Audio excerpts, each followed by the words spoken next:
you guys have any questions, if you guys have any questions, well, that's a different vibe, huh? That's the late night DJ voice. Um, we're gonna get Dave, if you don't mind. Dave, come on up here and sit with us. In fact, let's put everybody on the same side here, because we're on the same side. Hey, scoot over. One big family. Let's go 4-pack right here. Yeah. This is Dave Robertson, one of our guys. Look at you, huh? Man, right there. I just want to sit with the guys. You know what? I'll stand. Put that right here. I'll stand. So listen, some of the common themes that I've heard listening in the back. You got. We'll pass that around. The common themes that I've seen when we talk about communication, right? I'm always thinking like, okay, how can we make strength coaches last longer? How can we make people provide for their family longer?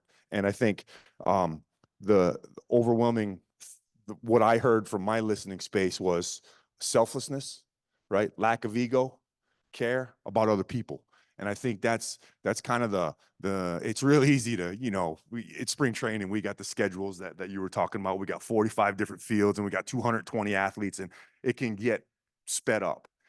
And knowing to have good relationships with everybody, I think is really important, and knowing what battles to pick, those kind of things. But it sounds like, amongst the elite, that it's about other people. And I know that's something that I've had to learn over the years. So does anybody have any questions that they would like to ask any of these guys?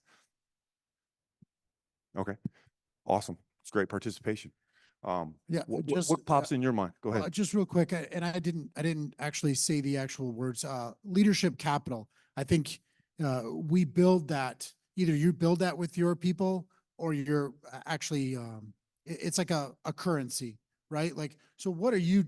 I was trying to articulate it a little bit better, but what are you doing with your people to constantly build that currency? So then when you have to make a withdrawal, right? You tell guys to stay up till 1 or 2 o'clock in the morning, setting up at the field. Like, what currency have you built with your team? Like, that's what I was, I failed to mention that. So I wanted to talk about that. So it's just it's a great term. And if you think in that way of, I'm constantly trying to build currency with everybody around me, it does make that relationship a lot easier, which directly leads into communication. I didn't mention that. So thanks for, or not asking. I don't know if I even ask. So Andre, what's your take on that? I would say he's absolutely right when I spoke about being able to come across the table. The currency is huge because there's, again, that human element point to it. Why are you bothering me? Oh, I'm not having a good day. Oh, but you care about me? If you care about me, then you're saying something like, okay, maybe I can work a little harder for you today. Maybe I can focus a little more. I can tap in with my I'm in sign. I can come to work and say, like, how fortunate am I? How fortunate are we to get to do what we do? And if I take an attitude of gratitude and just stay being appreciative in the moment, can be where your feet are, because you've heard this before. There's a million people that would love to be where you are right now. It's a million people I would say would love to be where I am right now. So I think if you stay humble, stay appreciative, and really mean it and live it, that currency will go a long way, because I know you care about me. I'm willing to do whatever you ask me to do because I trust you. You've built that trust. And I've seen you. Players watch other players. They see how you treat other players. If you treat the star guy like this and treat this guy not so good, it's going to say something about you. You treat everybody pretty much the same, the best you can, or be there for them and try and care and show you care, then they can say this guy's consistent. He's caring. He's real. He's legit. He'll tell you like it is. You may not always like what he says, but he'll be honest to you, or she will be honest with you. And I think as a professional and as an adult, you can't do nothing but respect someone that's telling you the truth to your face. That's real ownership. That's real positive relationship building, because it's at the core of it. And then we can move forward because you can hold me accountable because I know you have my best interest in heart. Oh, that's awesome. I think I asked Dave to be up here, so he's been totally put on the spot. And I think when he left, he got a job with the Angels, left us. It's fine. I'm still not over it. But the void probably that he left was one of caring and relentless fucking work ethic, right? And I think that speaks to what Mondre is talking about, hey man, are you gonna treat these guys the same? And I guess if you're okay answering a question, like, what are some things that you do to build those relationships? Because I think I mean, you're good at a lot of things and things that I'll never be good at. And one of the awesome things that you do is you build relationships and guys follow you. And I think you're really elite at that. And what are some things that, you know, like people follow him. They do what he says to do. And I mean, it's our job, right? Like they have to follow us a little bit, but they do it because they want to. So if you don't mind answering, what's something that, you know, maybe a young guy could do to I don't know, be a little bit like you? I don't think the young guys want to be like me. I would probably say the main thing is being able to differentiate between the need of each person. So, you know, I look at it, there's a lot of similarities between my time in the military and what we do in baseball. Strictly from, and I get a lot of slack from this when I say this, because especially guys that haven't been in the military, that has just been in baseball, and it's like, no, it's different. You know what? No, there's a lot of similarities there. And I think it all boils down to what we call commander's intent. All right. So that would be in the baseball world, that would be the commander would be the GM or say the owner. And whatever his intent is, it's our job all the way down the ranks to implement that intent. Does that make sense? All right. So in the Ranger Regiment, we focused a lot of, we had a lot of operations orders, and a part of the operations order was the actions on the objective. And when whoever was given the operations order would get to that part, every single person on that squad, that platoon, that battalion, that company, whatever it might be, knew exactly what every single person was going to do. All right. So if I'm alpha team leader, whatever, if I go down, that next dude knew what was coming down. So that communication line was built all the way through. There was never any doubt, right? So I think as a strength coach, being in the trenches with the players, and I was at the AA level this year with the Angels, and you know, we had a lot of our prospects. I think we might have even led Major League Baseball with sending guys from AA straight to the big leagues. And so it was a big variety of talent level, guys that we sent our first rounder up to the big leagues this year from this year's draft.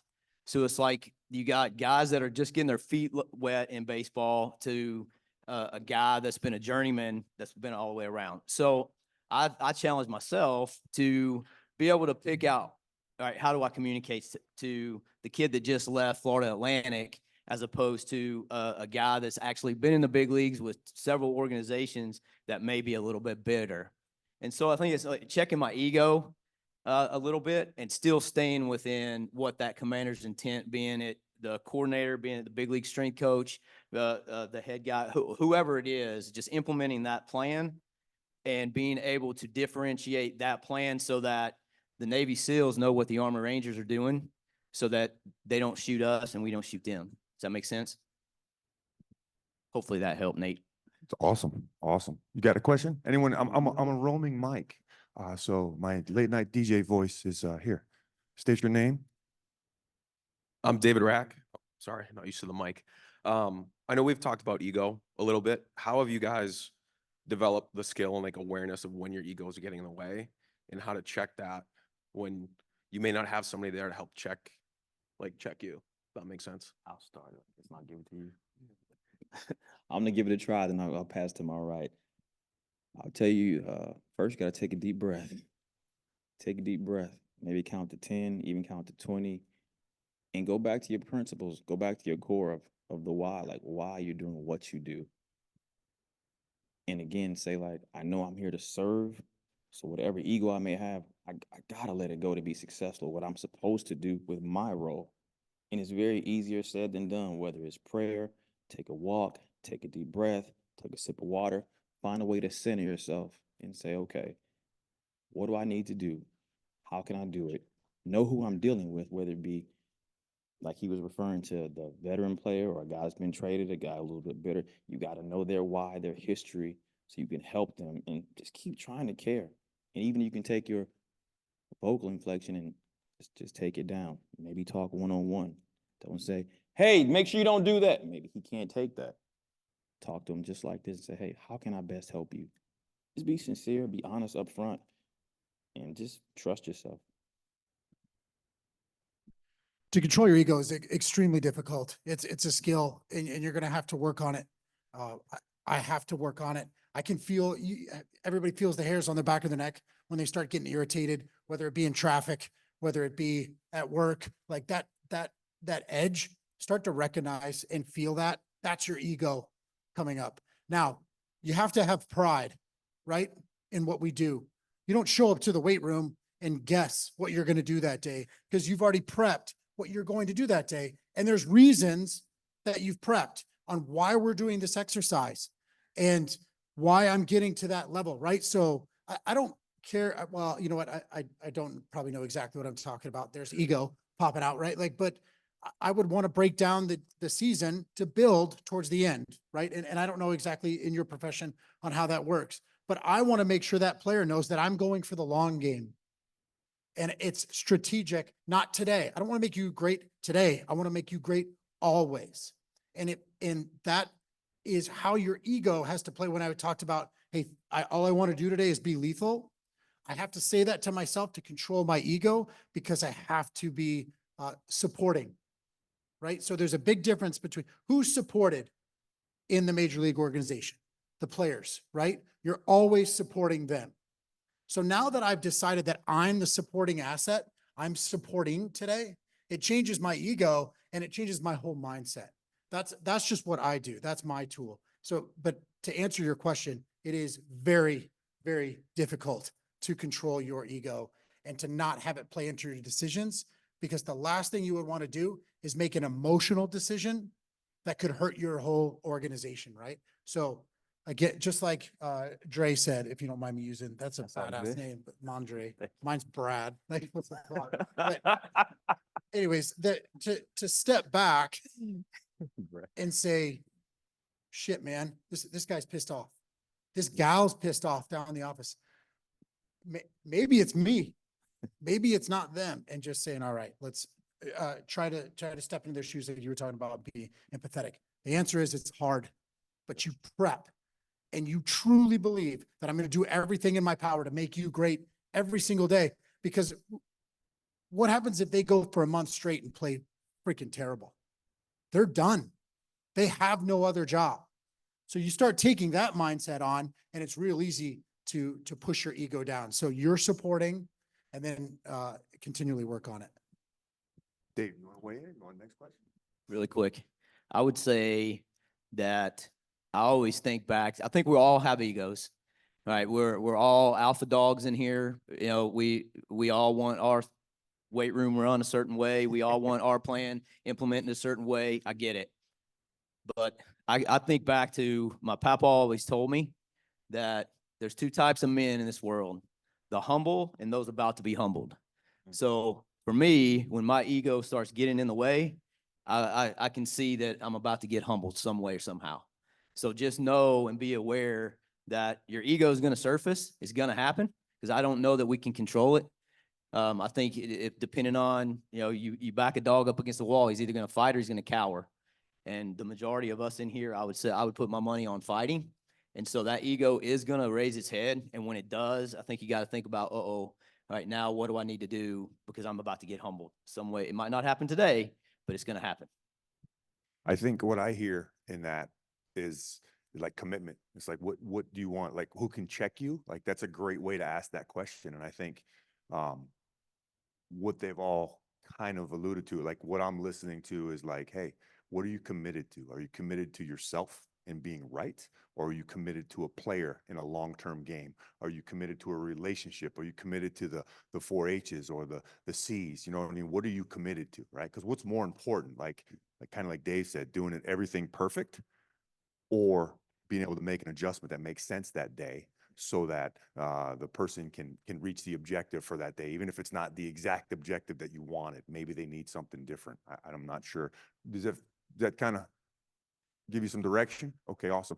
I think we don't have too much time left. We got enough time for couple more questions. Frank, you got a question? Believe it. Here comes the mic. Oh, Yeah. he said I do. We got another one too.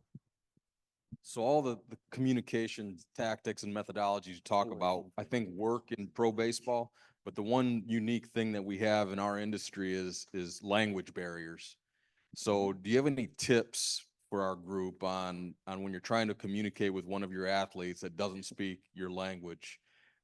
Maybe through an interpreter or very broken. So I'd love to hear your input on that, or your responses on that. Sometimes sign language is universal. Demonstrate for me.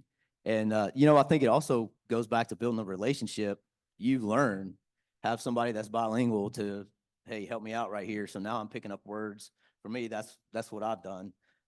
Same thing when I was in the military, the same way. You find the interpreter, you find somebody that bridge that gap, and then, you rely on them to help you, and in the long run, it helps, right?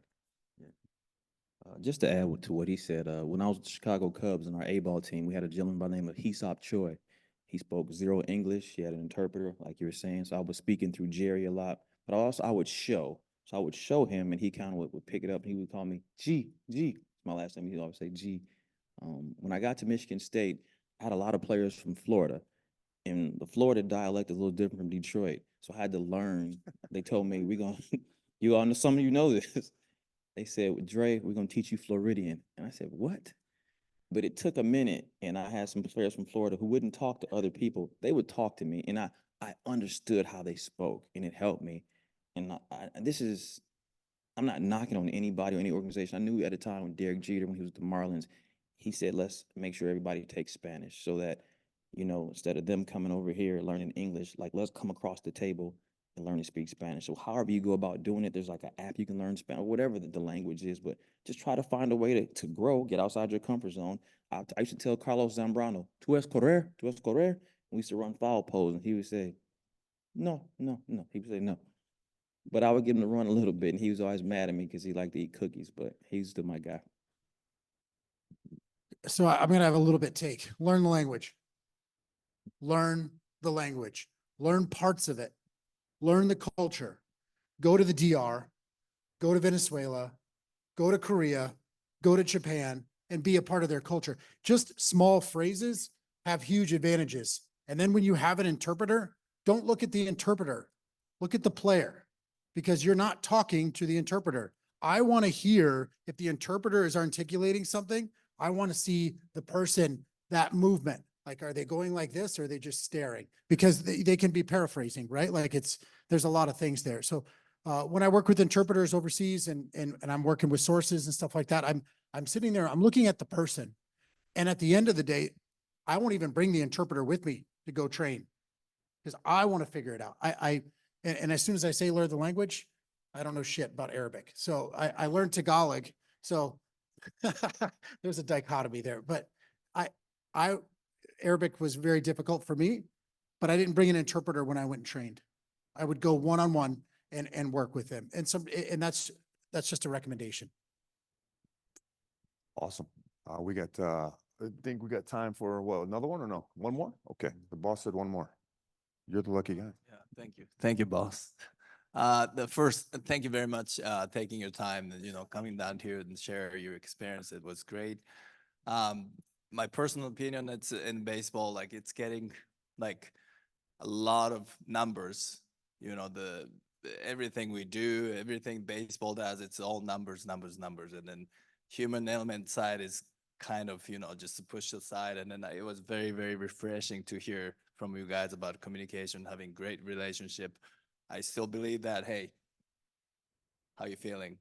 How you sleeping? That's the best evaluation we can do. I still believe in that. But anyways, those the evaluation form is numbered, sports science. It's great at times, but still, the human element side is, I think it's a number one factor for us to train people. But I just, I wanted to ask you guys, just what are your thoughts on that? It's all numbers versus human element size. Thank you. Well, I'll tell you, coming from a football background, I've seen the change in our field, and analytics is coming to play. And I would just honestly say, like I talked to you all about how you all are special at your organization. Every organization is going to use it to their betterment. Some use it more than others. I'm not here to say what's right or what's wrong, but use what works for you. Nick Saban would always talk about, if it's not about winning, why are we doing it? If he felt something was helping us, we keep it. If we're not using that much, we're not going to do it. If we're using a little bit, I don't know. Coach Carroll was like, how can we help this guy? He was really into the numbers with the catapult. This guy loved it. Here we go. Now, most teams just use it now, but he didn't want to force everybody like, hey, you got to have this. You got to wear this. But I think information is key.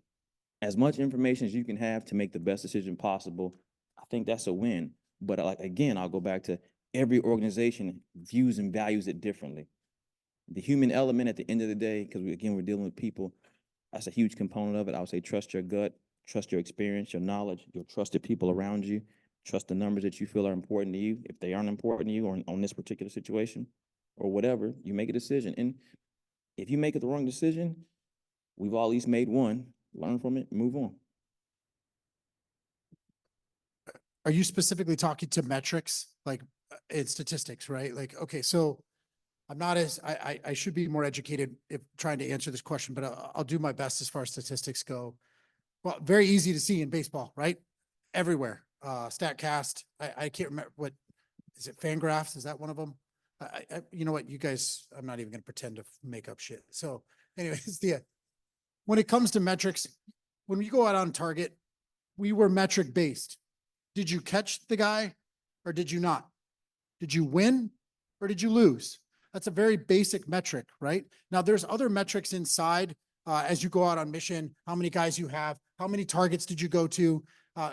We're tracking some interesting stuff, right? Because we want to know the pattern of life of both our enemy and we also want to be able to support our guys better.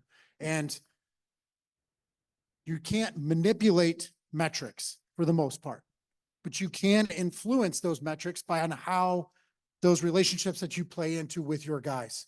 If a guy is, gone 0 for 4, 3 games in a row, you don't need to talk to him about metrics. He's very keenly aware, right? And sometimes we overdo that in everything.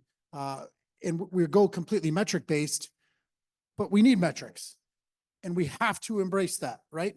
Because it's coming, because there could be people outside your command, like when you're talking about commander's intent. If he wants the metrics people in the room, whether we like it or not, they're going to be in the room. So you have to embrace them. And then through those relationships, hope to influence them in some form or fashion to help who? The players. Help them influence their metrics, because I'm sure the players are keenly aware, because who's telling the players on what metrics they need to keep? The agents, right? Well, yeah, the wives too, sure. Because the agent, whatever. So the point is metrics are here to stay, but how do we embrace them? So that way we can influence them. If you shun something to the side, you have zero influence on it. So my recommendation would be try to get keenly involved as much as you can, and then bring them into your meetings. Because eventually you crush them with meetings and crush them with knowledge, they'll probably stop coming, right? Like there's a ways that you can influence by giving so much information and CCing them on every single email about strength and condition. You want to know metrics? Here it comes.